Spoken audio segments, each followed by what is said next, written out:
Our first speaker for this evening is going to be Dan Grimshaw, and he's a candidate for the 84th District. Dan, do you want to come up?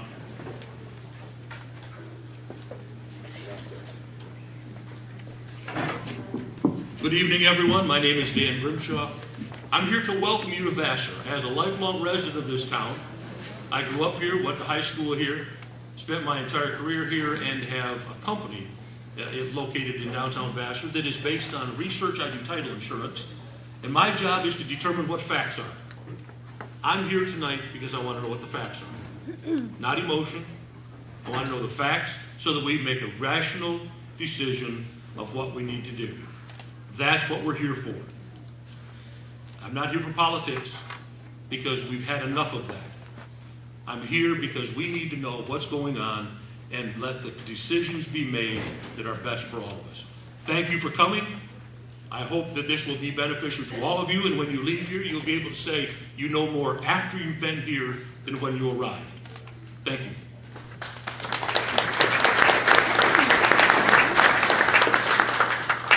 Okay, a couple little housekeeping things I missed a little earlier.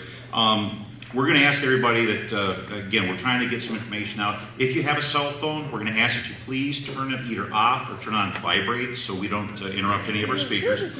And also, we are passing out some 3x5 cards. Now, there will be no questions tonight, but what we're going to do is we're going to take your questions, we're going to sort through them and categorize them, and we're going to try to get all of these questions answered. And we're going to get these publicized and get you the answers to them. So if you, as you go through the evening, if you think of a question, if something jumps out, write it down. There's 3x5 cards floating around the rooms, around the room, and we'll do our best to get those answered. Again, it will not be tonight. We're just getting the information tonight.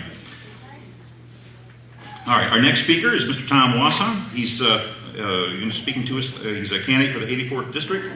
So Tom, would you come on? Hello, my name is Tom Wassar. I'm going to cover some constitutional issues, specifically dealing with the U.S. Constitution and Michigan laws. The action of the President of transporting people into the interior of the U.S. is being done in order to achieve his immigration agenda. Absence of acts from Congress to change current laws. In order for us to understand what we can do as a state, we must first understand the Constitution and the role of the federal government, and the role of the state. First and foremost, the Constitution was designed to restrict the federal government to perform certain tasks on behalf of the states. We often forget that Michigan is a sovereign country, and just because Michigan joined the Union, we did not give up our sovereignty or independence. As explained by Alexander Hamilton in the Federalist Papers, he wrote, "But as the plan of the convention aims only at partial union or consolidation, the state governments would clearly retain all the rights of sovereignty which they had before. Under the U.S. Constitution, the Congress has been delegated the authority to establish the uniform rule of naturalization. This is a process for an alien to become a U.S. citizen. The Constitution does not provide any provisions in regard to border or the entry into the state. We are led to believe that only the federal government can protect our borders, which just isn't true. Here in Michigan, I personally, as a state officer, have been sent to the border of Michigan and Canada to monitor the hazardous waste traveling from Canada and into the state. I have witnessed federal border officers calling Port Huron Police Department to come to the Blue Water Bridge to effect an arrest relating to state law. Clearly, the states have the authority over the state's borders. In Michigan, the government has the authority over our Michigan National Guard, and the state of Michigan has used its army in the past to defend their borders. Between the time period of 1835 and 1837, the governor of Michigan called on the militia to defend the border of Michigan. This dispute was over the territory called the Toledo Strip, in which Ohio was staking claim to. The state of Ohio also sent its militia to the area to defend their borders. Today, we cannot fathom these events, especially the calling up of our army to possibly engage in battle with our neighboring state. The federal government had a limited role in this dispute, and the state had authority within the federal and within their state constitution to act in the manner they both did. Remember, the federal government was set up to perform limited tasks for and on behalf of the states. The federal government was never given control over or any dominance over the state except in those instances outlined in Article 1, Section 8 of the Constitution. Nothing to date has changed. Likewise, Michigan's authority is outlined in Michigan's Constitution. Under Michigan's Constitution, the states, as outlined in the Constitution, all political power is inherent in the people. Government is instituted for their equal and benefit, security, and protection. The legislative branch also has authority over public health and general welfare. As stated in the Michigan Constitution, the public health and general welfare of the people of the state are hereby declared to be a matter of primary public concern. The legislature shall pass suitable laws for the protection and promotion of the public health. Military powers under Michigan Constitution clearly outlines the governor shall be the commander-in-chief of the armed forces, and they may call them out to execute the laws, suppress insurrection, and repeal invasion. Further, Michigan law states the governor may order to active service any member of the organized militia in the case of a riot, turmoil, breach of the peace, resistance of process, or further service to aid in civil authority, whether the state or federal government, or in a time of immediate public danger, disaster, crisis, or other public emergency. Let me remind you that the housing of these illegal aliens is all being done contrary to U.S. immigration laws. Federal Immigration and National Act, Section 8 states anybody who encourages or introduces an alien to reside in the U.S. is in violation of law and should be punished. Right. The president knows, based on what's been going on for years, these people will not, nor do they plan on complying to the laws of this country. They have already violated our laws. Amen. He is gaming the system, and he's aiding these individuals in a crime by transporting them further into the interior of the U.S. President Obama is failing to uphold his office, to uphold the Constitution and laws enacted by Congress. This has been the norm for this administration. However, in the next couple of months, this could bring immediate health and safety concerns for the family of the thumb. It's been reported that these people are from the Middle East, Central and South America, to name a few areas, many having terrorist ties, gang affiliation, and many sick with illness and disease. It's been reported that many of these individuals will be held locally and then released after a short period of time into the general public. This, without question, placed many Michigan families in harm's way. If I know this, and you know this, so should Congress, our state legislators, our governor, and president. Let me read to you the definition of domestic terrorist by the FBI. It involves acts dangerous to human life that violates federal and state law. President Obama is currently in violation of federal immigration laws by not enforcing the laws as enacted. Those who are being introduced into the thumb are individuals who are known to have illnesses, disease, gang and terrorist affiliation.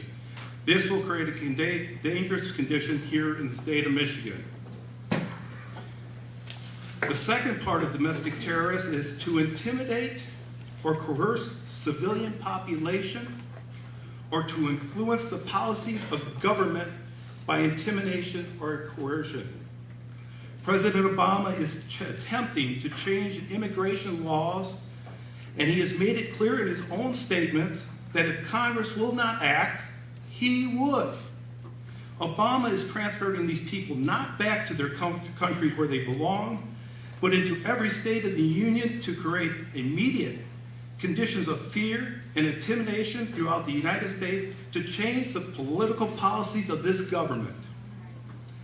By the very definition of the FBI, President Obama would be classified as a domestic terrorist. Obama wants to change the policies of government. He has created a condition of fear and terror, and he's placing Michigan in harm's way. One of my favorite quotes that outlined the powers of the state to protect themselves comes again from Alexander Hamilton. He said this balance between national and state government ought to be dealt with particular attention, as it is of the utmost importance. It forms a double security to the people. If one state or federal government encroaches on the rights of the other, we will find a powerful protection in the other. Indeed, both the state or the federal government will prevent them from overpassing their constitutional limits. In conclusion, based on the writings of our founders, based on historical events, and the limits placed on our federal government by the U.S. Constitution, it is clear that Michigan's legislators and our governor has the authority and duty invested in them to stand up to the federal government to protect Michigan's residents from the actions of the federal government that violate U.S. constitutions and the laws passed by Congress in order to protect us from the federal government. If Michigan, and mark my words, if Michigan fails to take a stand, harm will come to the communities, and it will be contributed in part to our legislator and our governor for failing to take action.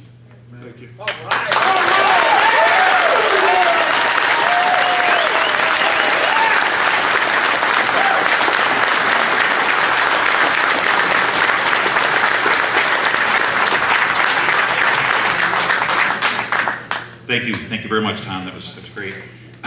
Our next speaker is going to be State Senator Mike Green. Mike is the senator for here in the 31st District. We want to welcome Mike Green.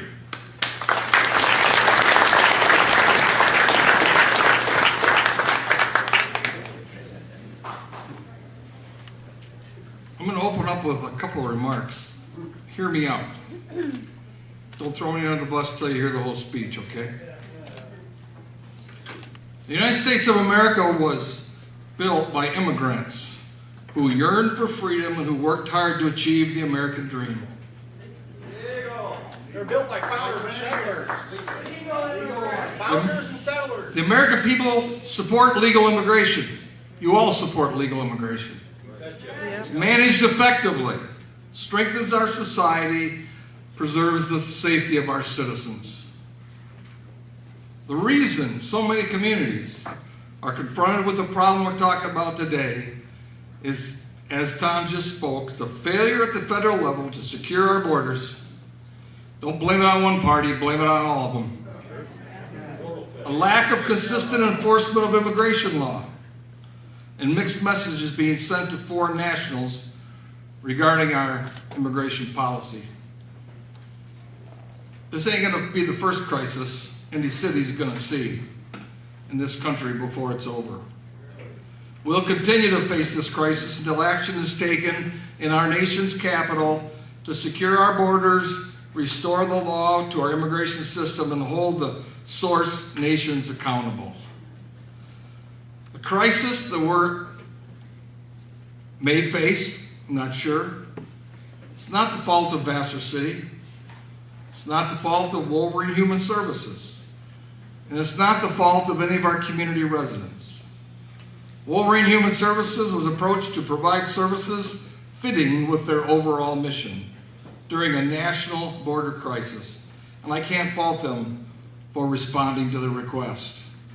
Wolverine has been a good partner with Vassar for a long, long time. Nobody can say the different to that. And you've accepted them for 20 years, 30 years. The surrounding community has had a good relationship with them for 2 decades, and we should all work to ensure that that continues. Based on my inquiry with the Department of Human Services, Tom, the previous speaker, may disagree with me, there are no current state contract prohibitions that would preclude Wolverine from opening the closed beds to care for their illegal immigrant juvenile population. The facilities would still have to be applicable to state and county health department rules. There's also nothing in existing law state law that prohibits or could be used to prohibit the housing of this population, as I understand it. Again, don't throw me under the bus. We really have not had an opportunity yet to hear what's coming, what they're going to do, and what's going on. That's for tonight. Although as a state legislator, I have no direct oversight of federal agencies. Tonight, I'm urging all agencies and entities involved in this issue to work cooperatively with concerned citizens. Folks in my district, it's all of you folks who are taxpayers, parents, grandparents, have legitimate concerns about the impact of housing these individuals on their health, welfare, their education system, and also on the security of our community. All of us have seen TV news reports showing some of these illegal kids walking through towns, just walking through neighborhoods. No place to go, nothing to do, no one overseeing them. I hope that doesn't happen here. Can't we just put them in the Oval Office? How about that? There's room there. Good idea. Public housing. Good idea. Support that. Let the speaker speak. Let the speaker speak, please. First, I want to find out what it's going to cost us. I could use some money too, maybe you can keep me up. I understand what you're talking about. Your dollars, whether federal or otherwise, are funding these operations. We're concerned about the criminal and health histories, foreign gang affiliations, the reasons for bringing them all the way to Michigan, and where they will ultimately end up. We'd like to know, you'd like to know the process moving forward. We'd all like to know that if this happens, what will be the protocols in place to protect our community and address our concerns. Although this may be generating a lot of controversy around the country, I've seen it on TV, you've seen it on TV, none of us are happy with it. I'm urging those stakeholders involved in Vassar's situation to demonstrate goodwill to community residents. Let us know what's going on. Be transparent about the process, and most importantly, to share information with the public and keep you engaged from this point forward. I'd also like to say that relationship that we have with Pioneer has been good over the last year, as I said that earlier.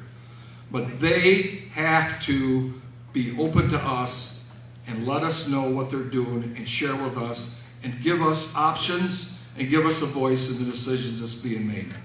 Thank you.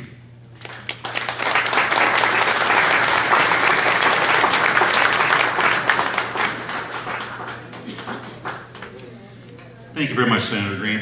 We'd like to remind everybody that when we have speakers up here, what we're doing, what's going on here tonight, folks, this is America. This is people coming together. We're different. There's a lot of different viewpoints here. And if there's yelling and going back and forth, we're not going to get this through. We're trying to just get the information out there to you. So if we could ask that you let the speaker speak, there'll be other times to address it. But right now, this is an informational meeting. And again, we're just trying to find out some information. Now, our next speaker, we had a little bit of a change, but our next speaker is Mr. Derek McCree. He's Senior Vice President of Wolverine Human Services.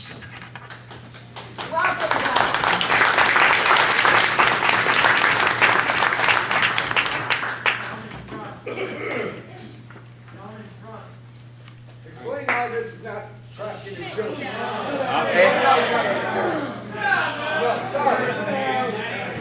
We are under military attack. If you can't tell me to be quiet, you're under military attack. All this is a psyop. You're under military attack.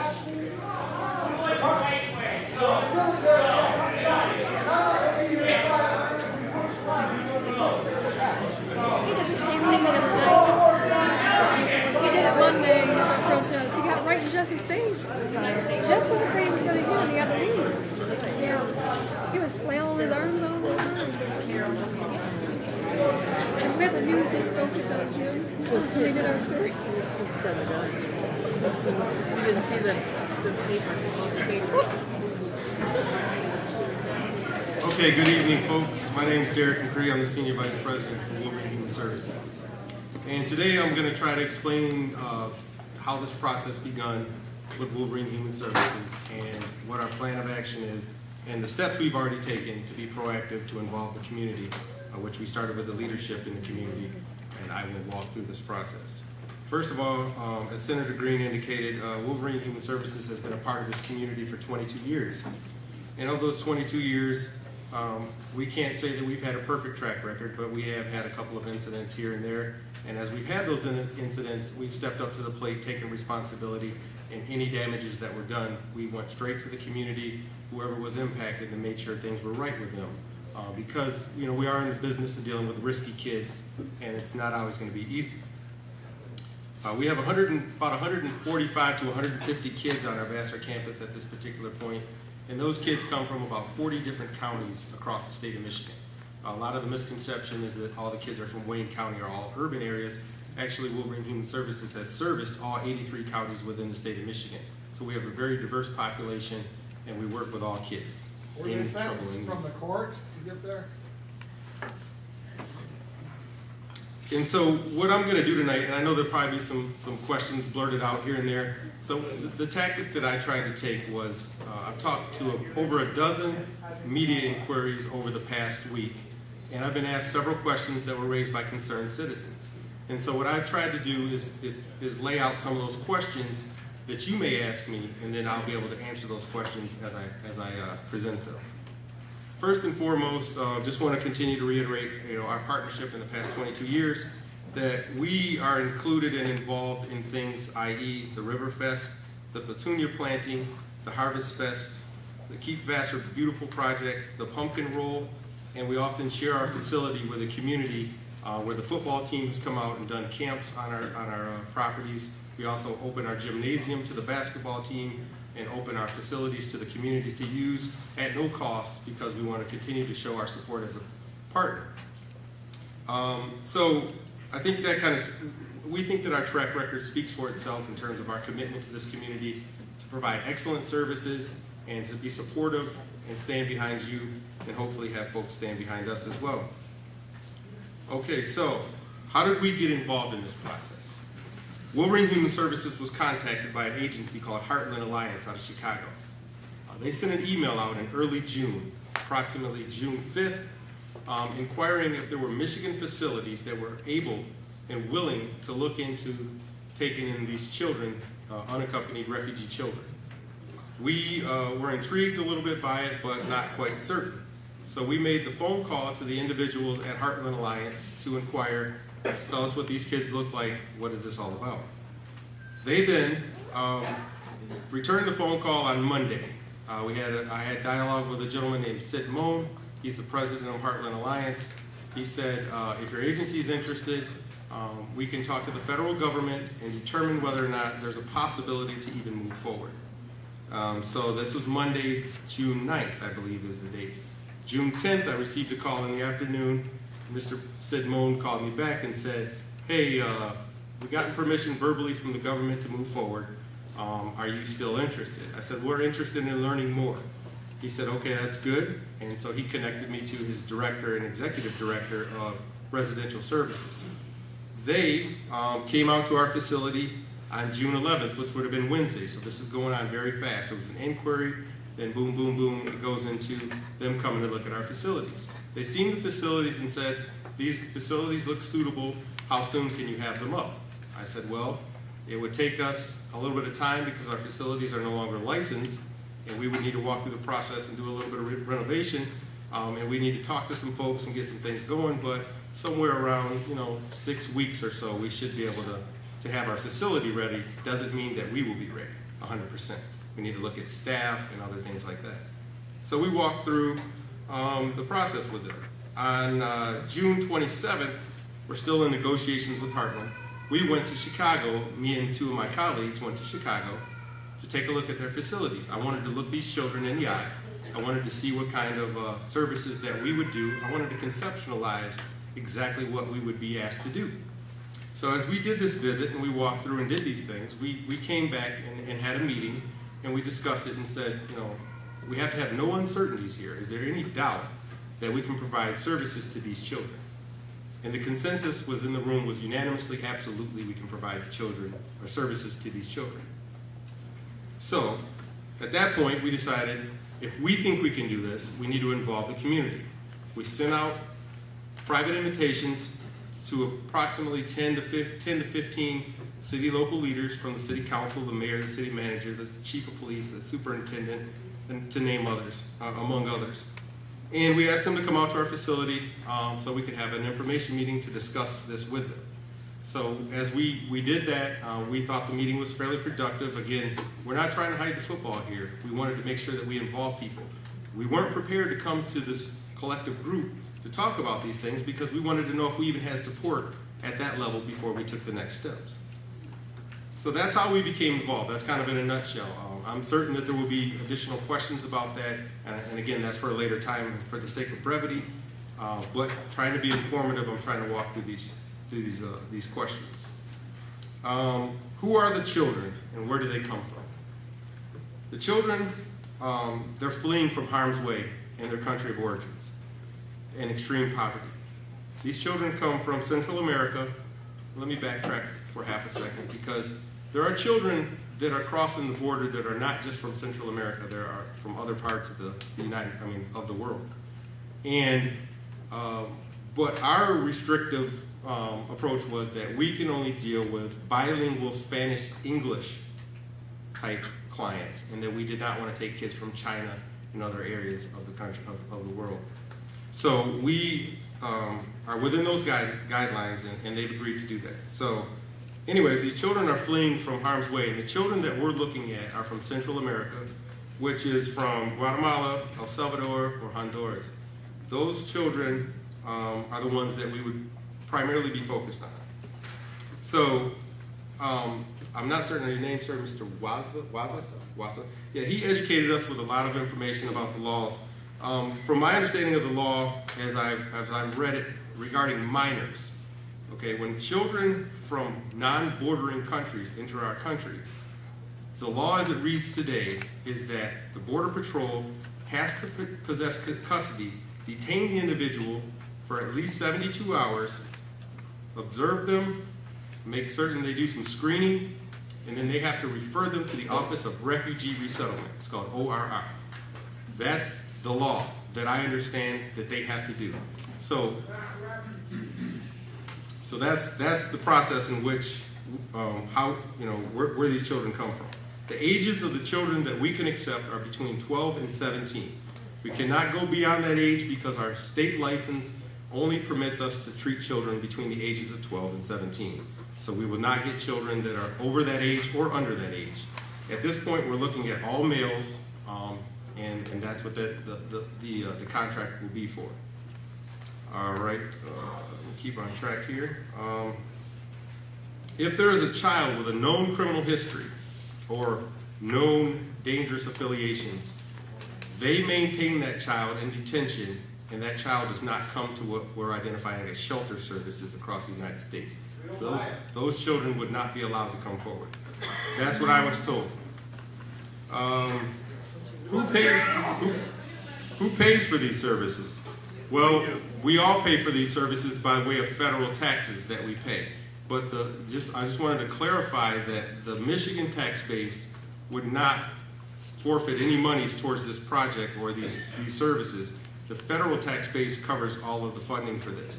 So yes, I pay federal taxes. We all pay federal taxes in this room. One could argue it comes out of taxpayers' dollars. We're not disputing that. I'm just putting out the information so that people will be clear on the fact that it's not coming just from the Michigan tax base, and it's going to hurt folks from that perspective. What services would we provide for these kids, and how does that look? Wolverine Human Services is looking at a contract to provide shelter services. I'll explain a little bit more in depth there, for 60 youth, with the potential that could be 120 youth, because we have 2 open facilities. If permissible and things go as planned, then yes, we could serve up to 120. Initially, it will be 60. When the kids come into our shelter service, the care we provide will be medical care. Immunizations and physicals will be done outside of the screening for medical issues at the border when the kids are detained, we would get the child, put them through all immunizations, and do a physical within the first 48 hours of arrival to our facility. And that's the federal guidelines. Our likelihood would be, much sooner than 48 hours. We want to make certain that all kids get immunizations right away. Trauma counseling, again, these kids are escaping harm's way and coming through horrendous conditions to get to this country, and so we would provide counseling for these children to make certain that they have a chance to kind of release some of the trauma that they experienced on the route. We will provide life skills development, which would be proper hygiene. Many of these children have not seen running water, flushing toilets, things of that nature. So we would provide proper development for hygiene and proper etiquette within the United States in general, just to learn how things are supposed to be done. Education will be provided, teaching these kids ESL, English as a secondary language, to make certain that they get some of the basic communications, with the bathroom, things of that nature, being able to read. So we would focus in on that with education. That would be provided by the Vassar Public Schools, and to our knowledge and the research that we've done thus far, that the students that come in, that will be here on count day, does go towards the student population, student pupil count, and will actually aid and assist the Vassar school system. As our current facility does too, and I believe that the budget that came out this past year, there was approximately about a $300,000 surplus from the Vassar campus schools that went into the general schools to help fund and aid other areas as well. This also assists and aids in that area. The length of stay for these clients will be anywhere from 2 to 4 weeks. So the kids will come in, we'll provide these essential services, very basic stuff. This is what shelter work's about. Wolverine Human Services has done shelter work for the past 20 plus years in the city of Detroit and Wayne County, and we have always we've dealt with kids that were chained to basement stairs and not allowed to come upstairs, didn't know how to hold utensils, didn't know how to wash themselves, things of that nature. So our agency is equipped to deal with children that have come from adverse circumstances in shelter services. So 2 to 4 weeks is the length of stay. Then that child would rotate out. And how they rotate out is that in the process of the 2 to 4 weeks, while we're working on some of the basic life skills, the Heartland Alliance is responsible for reunification. So their job is to identify a relative within the United States, somewhere, wherever that may be, in order for them to go and reunite with a parent. Some of these kids have not seen their parents for several years, and so they would reunite with their parent, and then they would go through the process of immigration courts. That is completely out of our hands, and so we really won't have a lot of follow-up on that, but our care is for 2 to 4 weeks, and we move them forward. In addition to that, they'll be doing basic things like recreation. Will these youth integrate into the Vassar community? The answer to that is they will not attend local schools in the classrooms with other children. All the school will be done right on the Vassar campus, provided by the Vassar Alternative Education Program. And the children are also not eligible for employment. They will not be able to come into this economy and get jobs of any capacity. So what are the potential benefits to this local economy? Well, currently, with a 60-bed contract, it creates 55 jobs right away. And if we increase that to 120 beds, that number goes up to approximately 115 jobs. And the reason why it's just not double to 110 is because when you add additional staff, you typically have to add ancillary staff, like HR needs additional support and things of that nature. So it would create approximately 115 new jobs. Obviously, with the amount of people coming into the community, and increases the local economy with people spending more monies at the local businesses. Right now, this week, we've hired 12 people from the city of Vassar. Approximately 25%, which is 52 staff of our staffing on the Vassar campus, is Vassar staff, Vassar community residents that live right here. And we think that we're very proud of that. We'd like to see that number increase, but we think 25% is a respectable number. and we're definitely open to hiring more.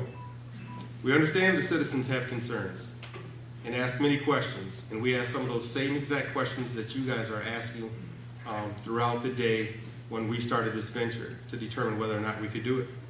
And when we decided that we could do this without a doubt of certainty, we decided that we would start moving forward and trying to educate people and letting folks know, starting with the local leaders and making the approach to methodically insert the information.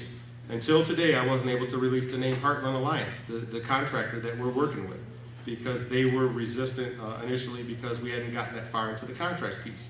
So now, as information's gone on over the past week, I've learned more information, and I've been able to share more information. So if you see any inconsistencies or things that, wow, he didn't say this that day or whatever the case is, trust me, I'm being very methodical and releasing information as I get it, as I'm allowed to release it.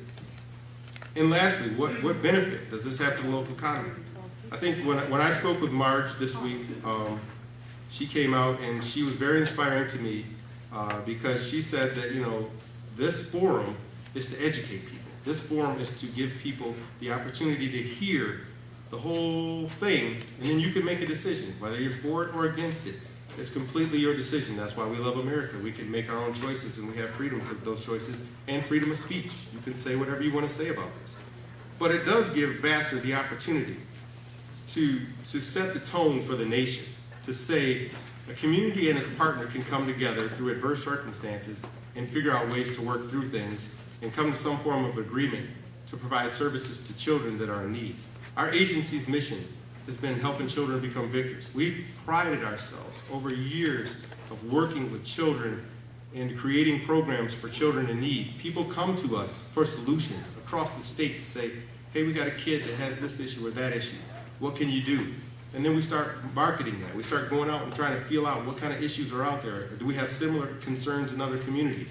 And when we find that, then we put together a specialization program. That's why we still exist. That's why we've still been strong in this community.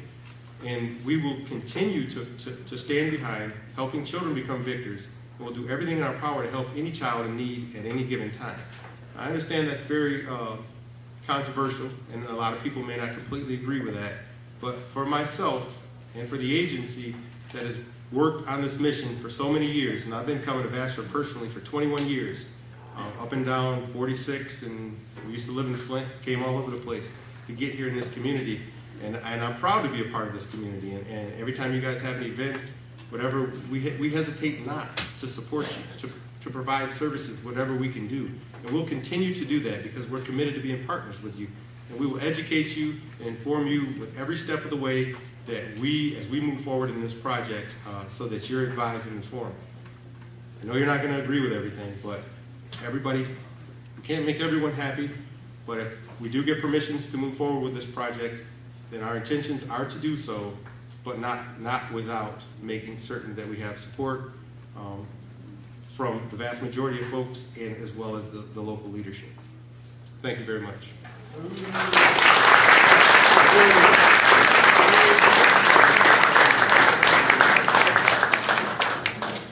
Aiding and abetting illegal immigration, willingly to line their pockets.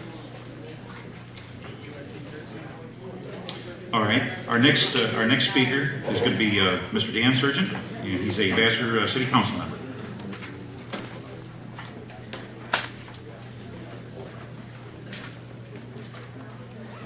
I want to thank Derek. I think he did a pretty good job of trying to clear things up. We were called as city councilmen to a meeting at Pioneer Work and Learn, as he said. I think it was July the 1st. And as we sat there, we were pretty much told, this is what we are going to do. We don't need any input from you. We don't need your permission. So when you demonstrate in front of City Hall, you're demonstrating at the wrong place. You should have been out at Pioneer Work and Learn, because we have nothing to say about this.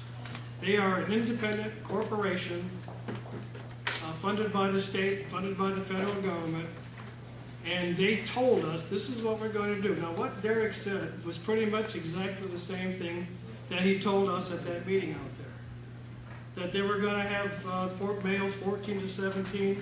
They'd be here 2 to 3 weeks moved out to foster homes, to family members, so forth. 6 hours of structured education, paid for by the federal government. They would not come to Vassar schools. Medical cleared before they get here, and then more medical work done as they're here. One thing I want to say about Derek and the other 2 men that were with him. I know Derek Creed, I know Paul Whitney, I know Chuck Fabro. And if these 3 men tell us something, we can believe it. I believe them. I trust them. I don't know about the people that own Pioneer Work and Learn, the Wallachs. I don't know them. I don't know their board of directors. I don't know what's in their hearts. But I know what these 3 guys stand for. And they live here. They're part of us. And so we can trust them. But just let me reiterate one more thing. If Barack Obama was a president, we wouldn't be in this mess that we're into now. This whole thing belongs to Barack Obama.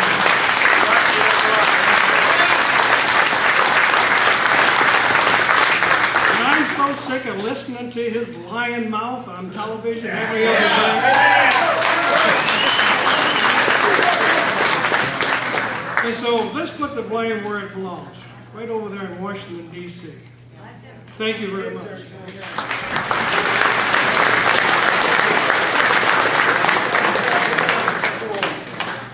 Thank you very much.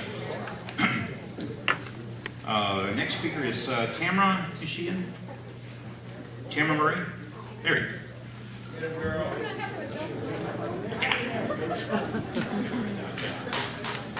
Can everybody hear me? Hey, we have some energy in here. All right.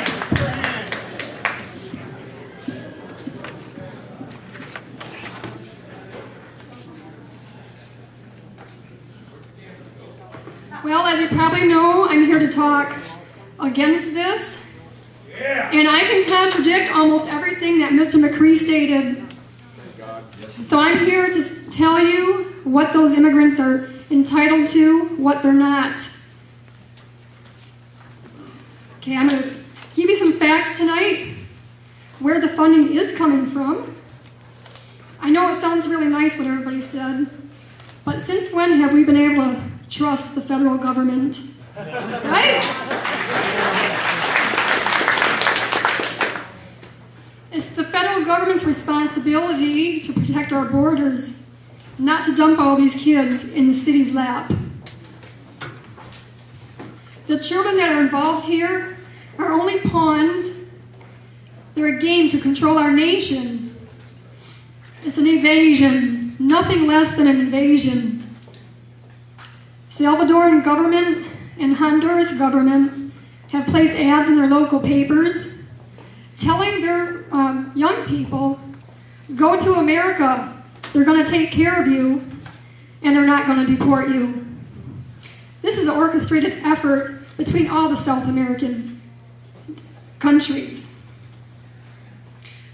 This happening is also an opportunity to abuse not only the children, but us as taxpayers. If this program is allowed to proceed, it will never end. Government entities, once they create something, they never exterminate it. It's going to be a perpetual source of income and for government agencies and committees in the federal government. Votes. Once additional staff are hired, those people will never be let go. They're always going to find them jobs to do and keep this going. Wolverine says we shouldn't worry because the money is coming from the federal government. Where do they get their money from? Right here, right here. Okay, I did some research, and Michigan Human Services, our funding is 30% from the state of Michigan. The other 70% comes from the federal government. This year, our Senate and our representatives voted to decrease funding for human services in the amount of 7%. And how does that make sense? They're decreasing the amount, and they're trying to force all these people on us. Okay. There's going to be fraud in the Michigan HS, there's fraud now. Just this year in Detroit, they revoked the funding for Detroit Human Services because of fraud and misappropriation of funds. If this is just on this level, what's going to happen when we bring more of this to our city? Wolverine says it's okay to increase spending, even if it is federal tax dollars. But why do they have the right to saddle us with the money? Tax-funded programs that will be available to the families that are reunited with their children include, but are not limited to, food stamps, subsidized housing, medical care, and education. Last year, as a nation, we spent almost $500 billion on Medicare and Medicaid, and these people will fall into those categories. Bringing these children here is against federal law. If a person wants sanctuary or to become a refugee, they, by law, are required to request it in their home country. Also, if a child flees their country because of distress, they are immediately, as soon as they step foot on the neighboring country, before they get here, they are supposed to request sanctuary and refugee status.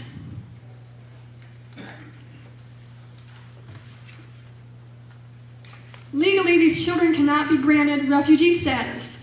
We've heard a lot of talk in the media. They're kind of trying to make us think they're refugees by they keep using that term. Under refugee status, people are only obliged to that if they have persecution from their home government. It doesn't say from drug cartels or crime. We have all that here. Under the guidelines of the refugee program, those immigrants are coming here now and saying, we have crime back home, we have to come here. That does not fall under the jurisdiction of refugee. And they're doing that for a reason. It's going to cost you, the taxpayer, more money to take care of these refugees as it would if they were just an illegal immigrant. I talked to Numbers USA today about this, and this is their statement. I'm going to read it so I'm not plagiarizing. When the children are delivered unaccompanied to their parents in the U.S., there are absolutely cases of DHS participating in a lawless activity. Parents living illegally in the U.S. have been paying human traffickers to smuggle their children into the U.S. to join them. Rather than hold both the trafficker and the parents accountable, DHS is completing delivery of the children from the border to the parents inside of the United States at our cost. Our president is asking for $3.7 billion to be appropriated to the Department of Human Services. Okay, they tell you that they're going to increase border security, and it's going to stop. They're not going to let any more in. I brought with me a whole list, copies for you guys to take. It tells you exactly where all of that money is going, what organization it's going to be appropriated to, and I'm going to go over some of that with you right now.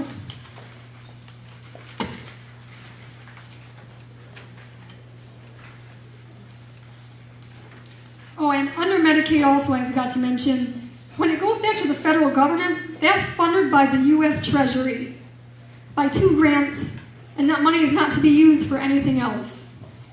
Sorry, I forgot that.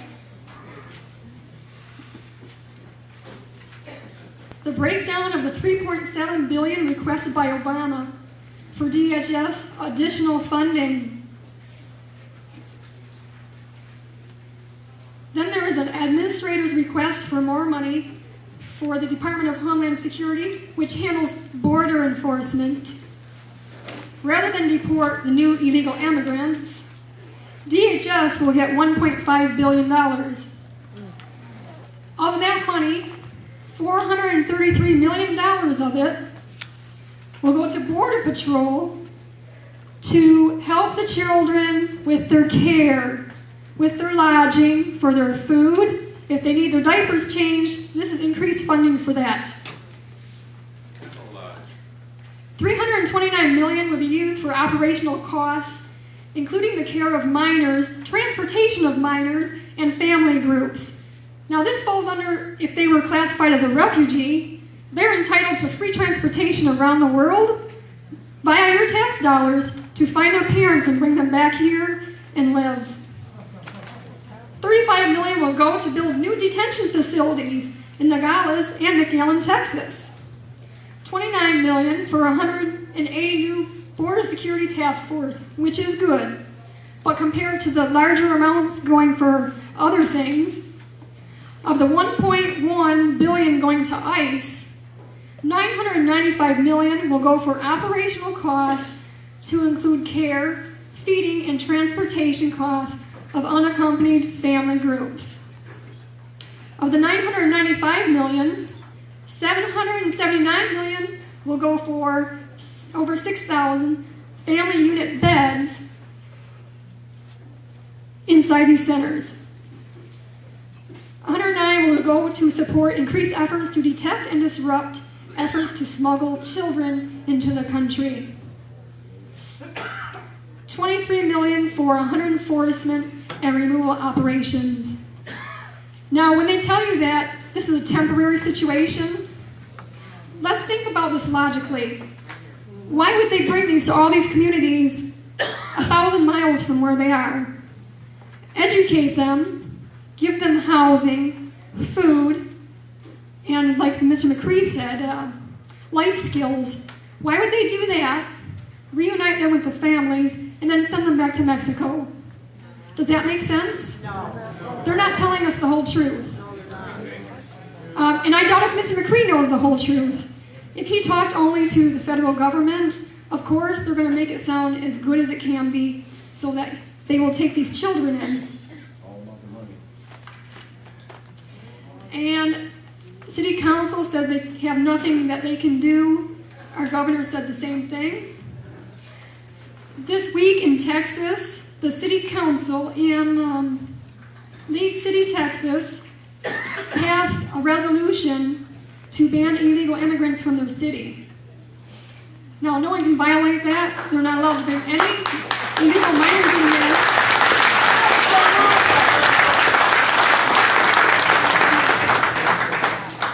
We could do the same thing here. We don't have to stop.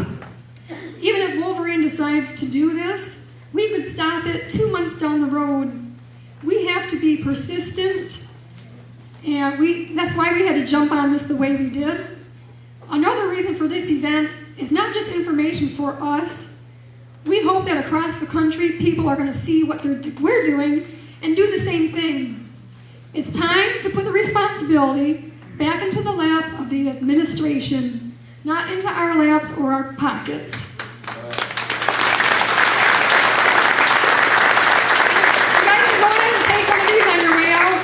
I only had 20, but I'll post this on the MICE Facebook page, Michiganders for Immigration Control and Enforcement. It'll be on there tonight, okay? Thank you very much.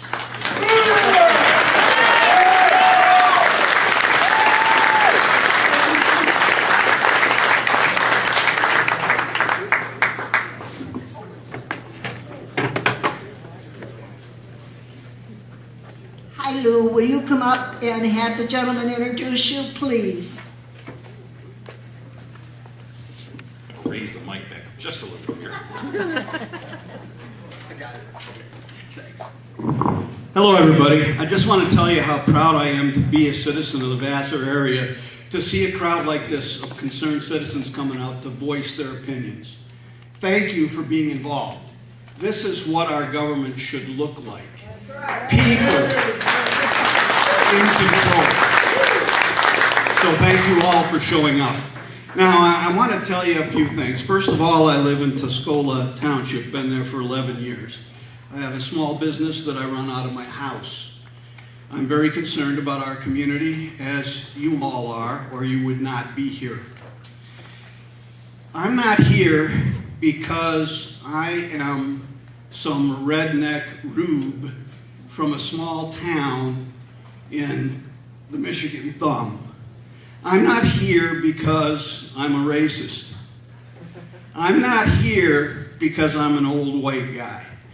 I'm here because I'm concerned about what's happening and the decisions the federal government is making that's going to affect me and my grandchildren. I have raised 4 children and 5 grandchildren. The 5 grandchildren go to Vassar schools. 2 are graduated. 1 serves as a Lance Corporal in the United States Marines.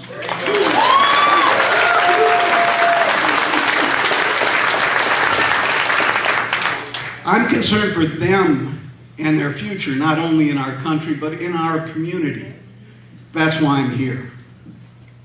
Now, I'm not opposed to legalized or legal immigration.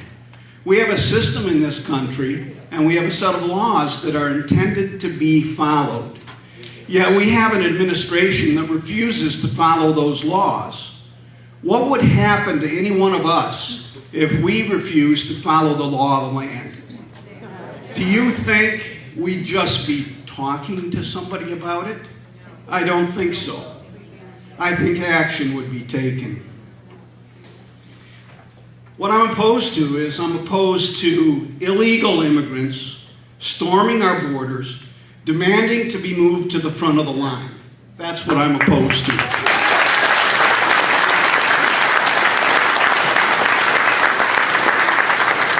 I don't hate children.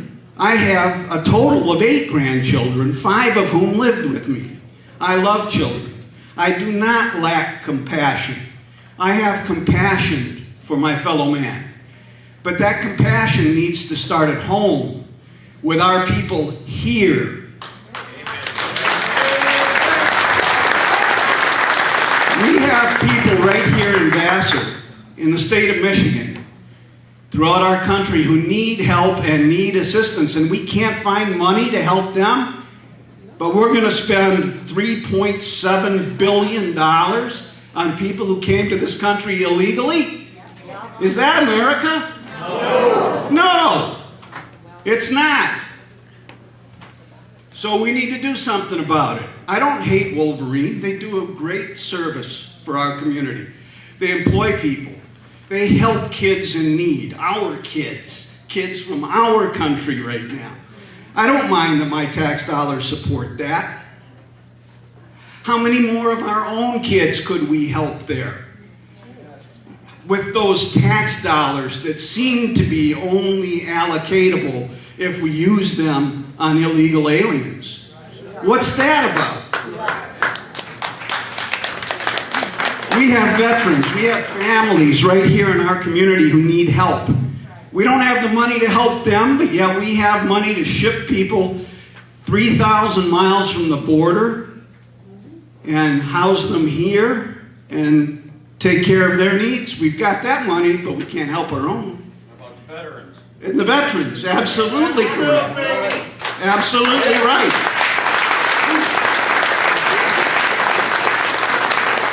So here's what I came to say. You know, I came here to say that I, for one, demand that our federal government enforce existing immigration laws and secure the border.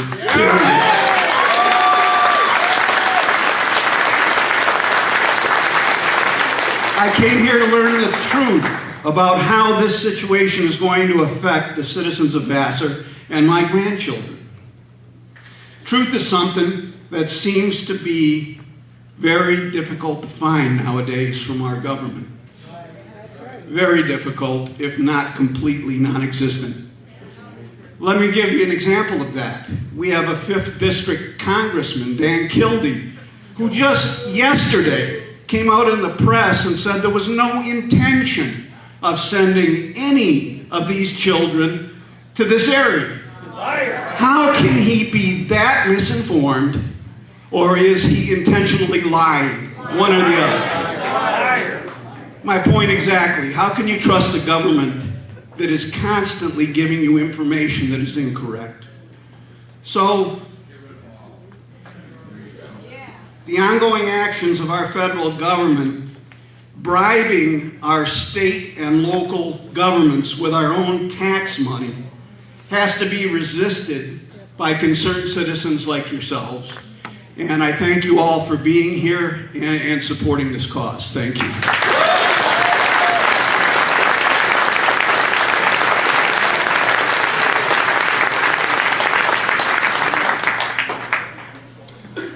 Okay, our last speaker would be Meredith Quinlan's. Is Meredith here?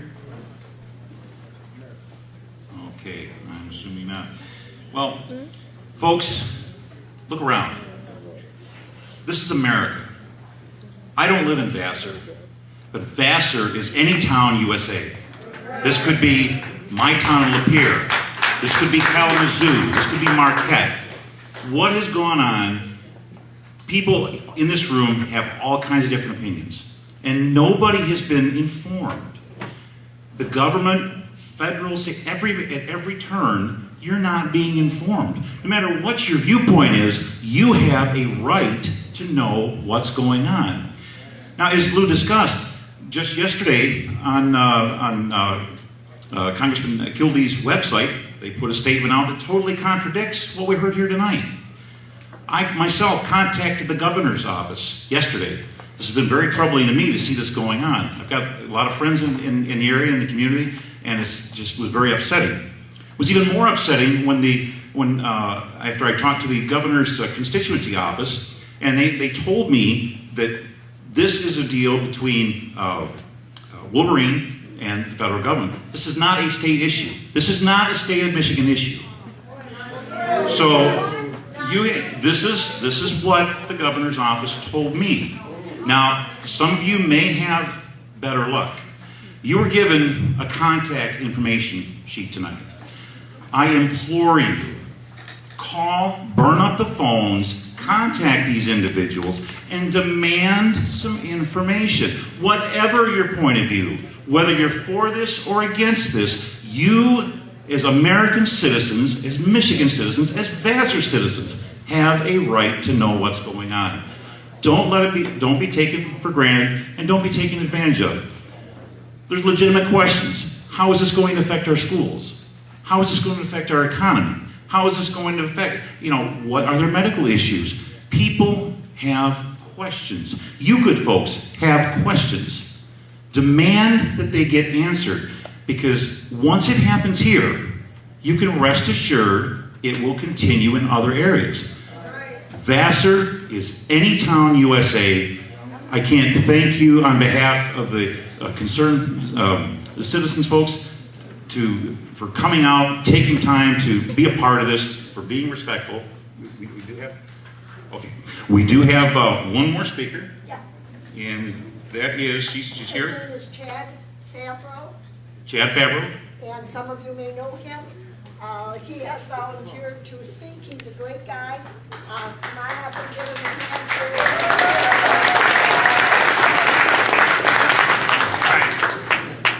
I really wasn't prepared to do this, so just kind of bear with me. I'm just concerned. I'm just a concerned citizen like you guys. Okay, can everybody hear me now? Yeah. All right. At the end of the day, we're all neighbors here, so whatever happens in here and the differences of opinions, I mean, this is close to me because my brother was behind me, and I don't agree with this. So, but I'm not going to go be mad at him because it's in Washington to let us down on this. It's our elected officials, right? What we need to do is we need to organize, right? That's what I do for a living. I organize with the UAW. I'm an elected official. Just got back from the Constitutional Convention. It's what I do. If we want to fight this, let's fight it right. Let's not fight with our neighbors. Let's not fight with our family, because everybody's got their opinion, and I know I do. And I'm not for this, but they're here. And I feel like pardon my French, I feel like we got a shit sandwich when we're eating it. So, and it's not good. So, but let's not fight with each other. Let's do the right thing. Let's organize. Get with your, write Dan Kildee. I wrote him this week twice. Write, my son wrote Mr. Green here last week. So I know you teach your kids the right way to do things, right? That's what we're about. I'm the scoutmaster here in Vassar. You know what I mean? I'm the president of the Gleaners. I like to do stuff in our community. I don't like to see us fight like this. So at the end of the day, we are Vassar. We have prevailed in the past. We're not happy with what's going on. Nobody is. We want to live the American dream for our kids, not some kids that are dropped off in our lap. I'm not for that. But at the end of the day, do the right thing. Get the right people involved. Let's organize. Let's do it the right way, right? Because sit here and cut people off when we're trying to talk, we don't sound intelligent at all. We sound ignorant, and we're not an ignorant community. We've prevailed in the past in the midst of travesties in our community, and we all pull together, and that's why I've never left the community. And I've lived here my whole life, and I didn't plan on ever moving. So I really don't have anything more to say. That's one of the.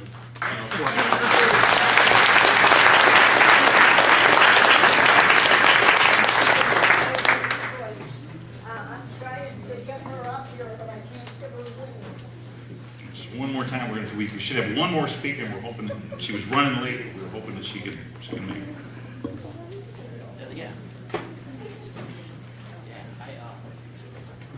While we're waiting, a lot of good folks put into this. This being able to be here tonight wasn't free. There are some cans and some jars going around that if you could spare a couple bucks or something to help us cover what it costs to be here tonight, that would be great.